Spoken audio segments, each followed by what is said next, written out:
Listen properly.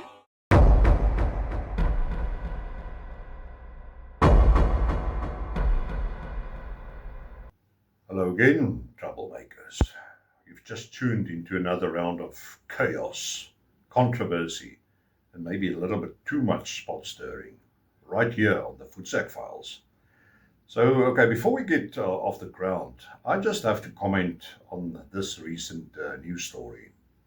So, apparently, Ramaphosa has urged Israel Nogal to release South Africans, among them apparently Mandla Mandela, who knows what the heck he was doing there anyway, and nogal other nationals too, detained after the Global Summit flotilla was intercepted. So, what I want to know is, Cyril, do you really think Benjamin Netanyahu is sitting there in Tel Aviv, wringing his hands over your urgent request?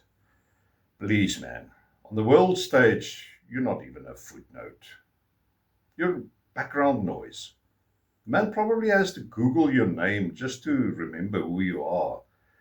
Ramaphosa is desperate to look relevant, but the truth is, he's irrelevant, useless, and invisible. Nothing he says or does is going to shift the needle internationally. He keeps trying to cling to the spotlight, but little knowing the spotlight isn't even plugged in. So, Cyril, just accept it, man. You're irrelevant. Okay, so now I've got that off my chest. I want to thank you for the awesome response on the last episode.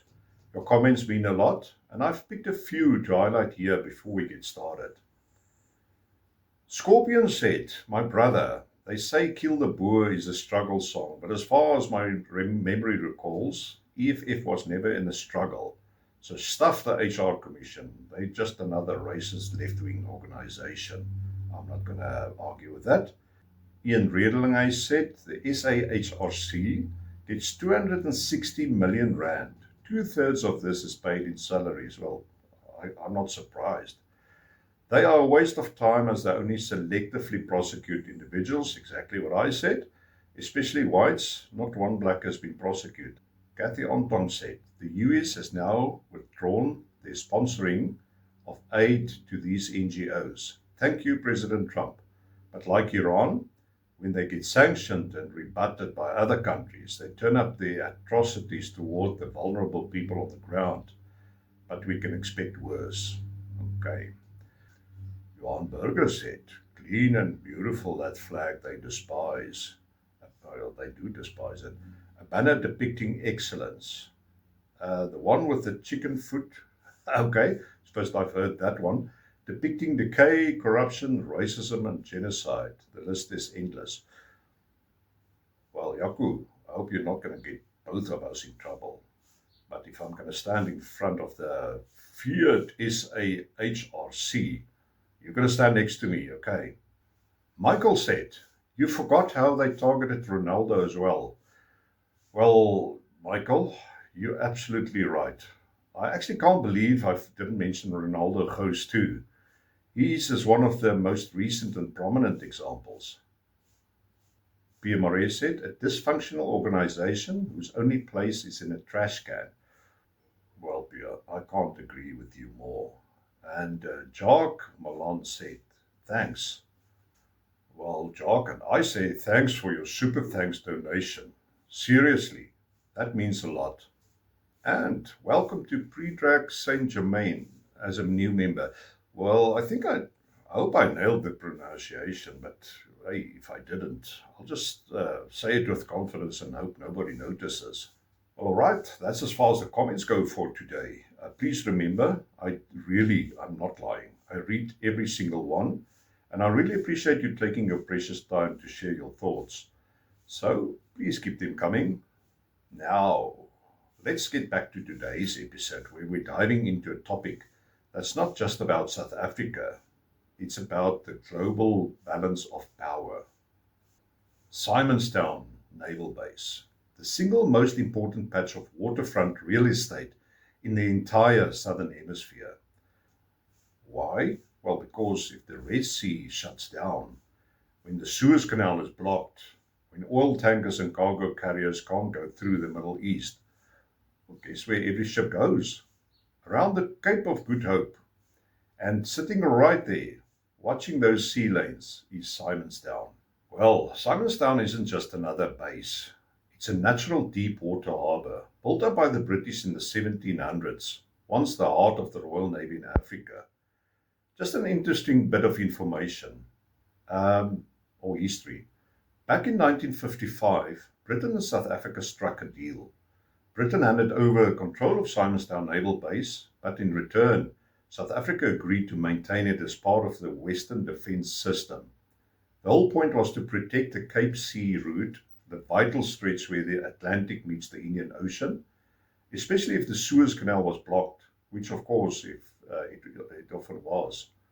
So under the deal, the Royal Navy kept full access to Simonstown. The two countries cooperated on naval intelligence and operations, and Britain supplied South Africa with warships and submarines. In simple terms, the Cape route was secured, NATO shipping was protected, and Simonstown was one of the most strategically important naval assets outside of Europe. But then in 1975, the UK, in one of the most dumbass, idiotic moves in the history of mankind, bowed to international pressure over apartheid and scrapped the agreement. They cut off arms sales, and South Africa was left to fend for itself, which, by the way, they did pretty well. But only 7 years later, in 1982, that decision came back to bite them squarely in the ass. Britain had to fight the Falklands War halfway across the globe. Simonstown would have been invaluable as a staging and refueling point for the Royal Navy on its way to the southern Atlantic. But by then, the UK had shut the door on its own strategic lifeline. I would say dumbass move doesn't even begin to cover it. Now, look at this.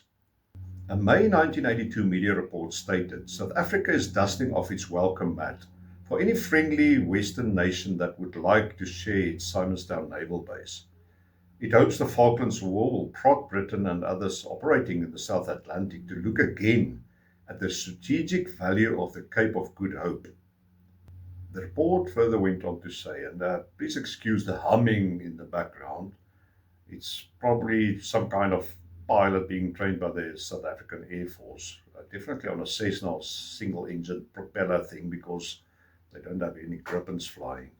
So I'm located here close to the Waterkloof Air Force Base, and I can hear them sickle every now and then, just waiting for the freaking crash sound. But South Africa hopes the Falklands crisis will lead to a reassessment by the West of the importance of maintaining a stronger conventional naval presence in the South Atlantic. South Africa has long warned of what it sees as the increasingly threatening presence of the Soviet Navy in the South Atlantic and Indian Ocean. Well, if you think of it, how true are those words now today in this time and age with Russia posing a threat worldwide? And 38 years later, how true are those words spoken by the apartheid government? It's actually chilling.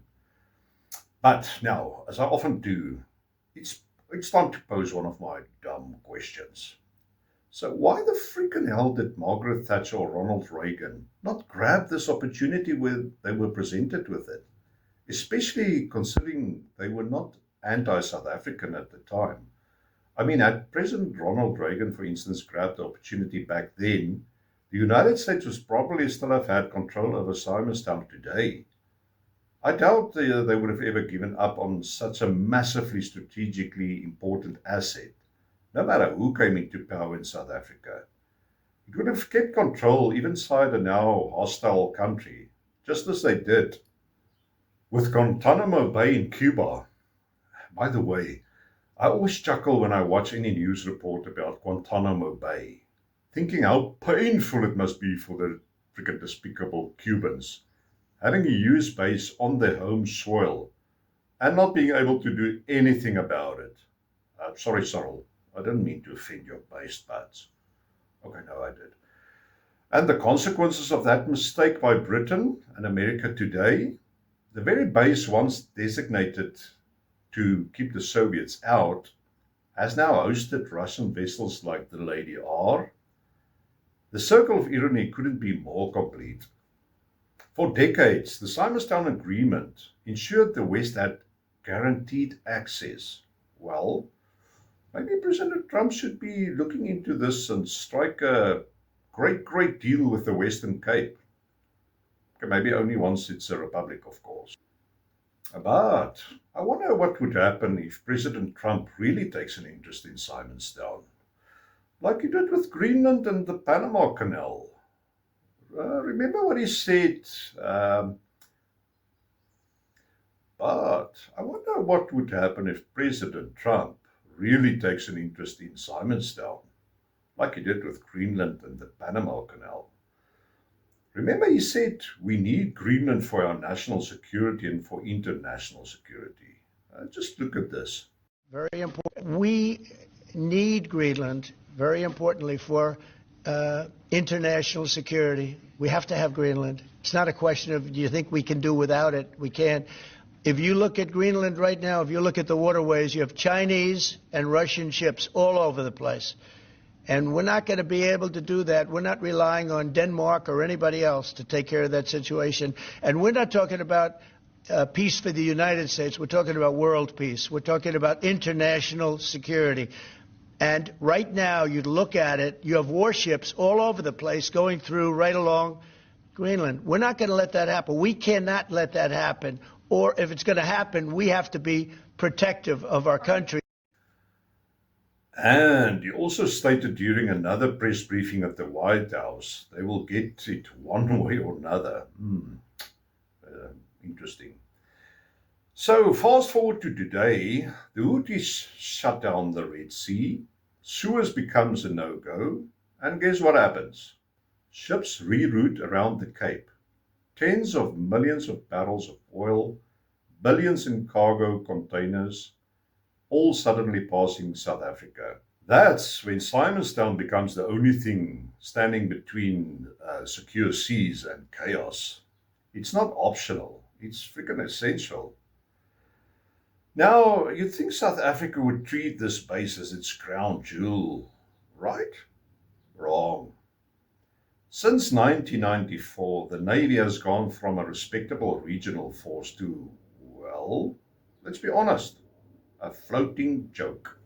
The once proud submarine fleet, rotting in dock. The multi-billion rand German frigates, gathering barnacles. And today, South Africa's Navy consists of basically one semi-operational, non-combat ship, a sort of floating mess hall. Yeah, the country that controls the most important sea lanes on the planet can barely put a patrol vessel at sea. What a freaking amazing achievement of transformation. So when a sanctioned Russian ship, the infamous Lady R, slips quietly into Simonstown in the middle of the night, running with its tracking systems off, I mean, that's already should have been a no-brainer, and loads or unloads freaking heaven knows what, nobody can stop it. Nobody can even see it. Well, also because there was load shedding at the moment, the weapons were loaded onto the Lady R. Not that it wasn't planned that way. South Africa's Navy is effectively a harbour tour company at this point.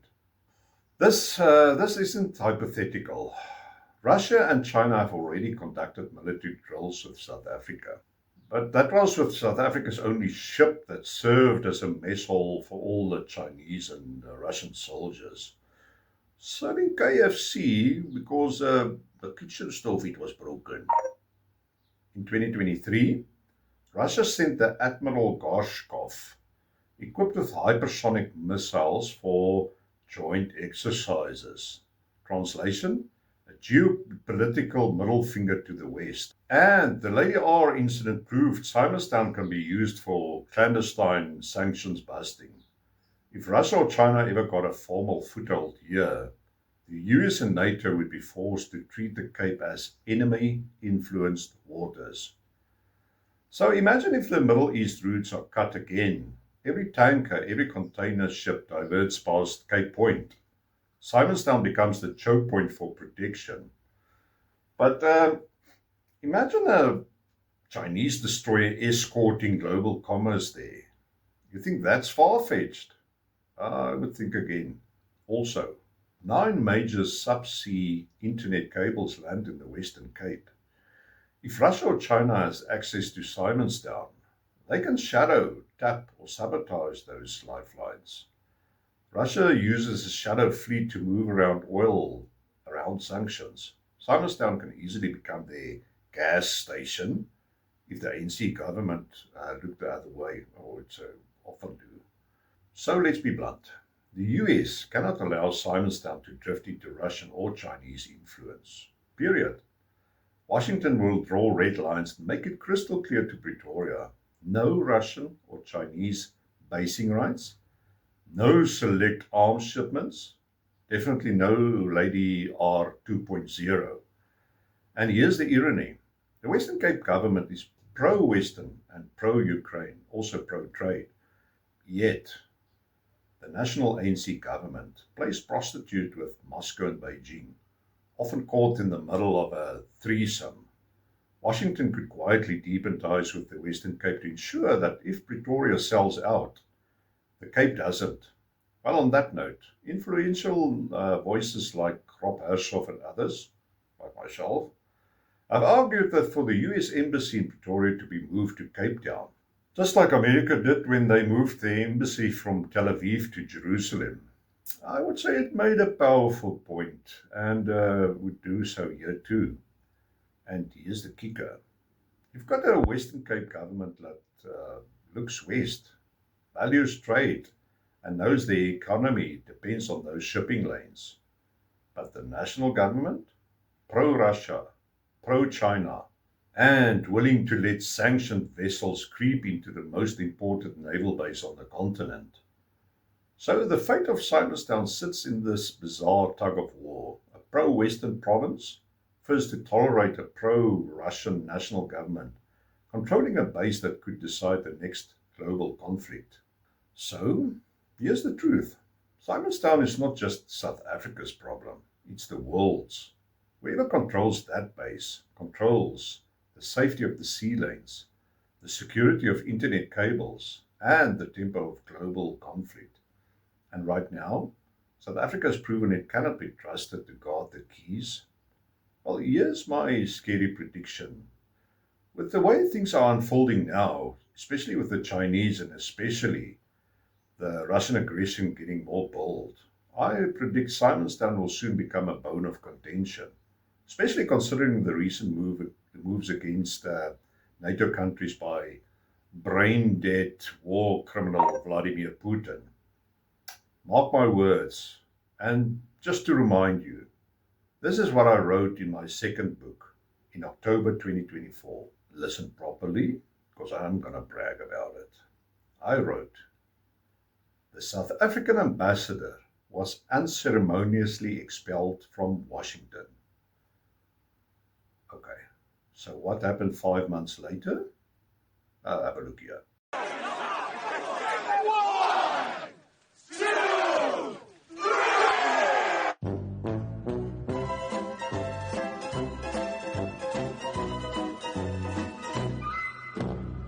So I hope my viewers will agree. I have a slight knack to predict things that do actually materialize.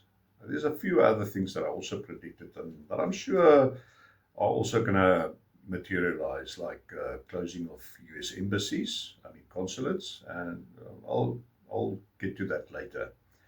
Okay, to close things off, as I often do, I'm going to share an excerpt from my second book, DS Special Agent Hunter McCallum, Mission South Africa. It's that amazing book there, Pulitzer-winning book, Wishful Thinking. And yes, in this excerpt, I wrote about Iran. But let's be honest, it was clearly inspired by what actually went down with the Lady R incident. What's more, chilling is how I took a real-life fiasco and spun out the scenario of what would almost certainly happen if unsavory states managed to get a foothold in Simonstown. So sit back and enjoy, and I'll catch you again next time. And be sure not to miss the next episode. You'll be missing out. Until then, cheers.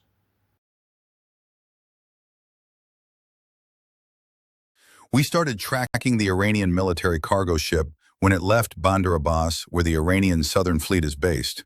When they turned off their transponder, we knew these fuckers were up to something. But our spy satellites kept tabs on it the entire journey. It's docked at Simonstown Naval Base. Our agents observed 5 containers being loaded onto it last night. We know those containers hold the components and the uranium, and an Iranian general secretly arrived on a military aircraft that landed at Waterkloof Air Force Base 3 days ago, likely to finalize the deal. Hunter, what I'm about to tell you can't be shared with anyone, I mean it. No need to emphasize, Larner. I know how to handle top-secret intel. Good. The threat is clear and present, especially for Israel. They've asked us to deal with it. Yeah, I bet they're nervous. But how? What are we going to do? Sink the ship? Hunter, we've got a SEAL team trained for this mission. They're on board the USS Nautilus off the coast of Namibia. They'll intercept the ship tonight once it's in international waters. The SEALs will launch an inflatable speedboat from the Nautilus, keeping it out of sight. They'll approach the target, board the ship, plant explosives, and sink it, making it look like an accident.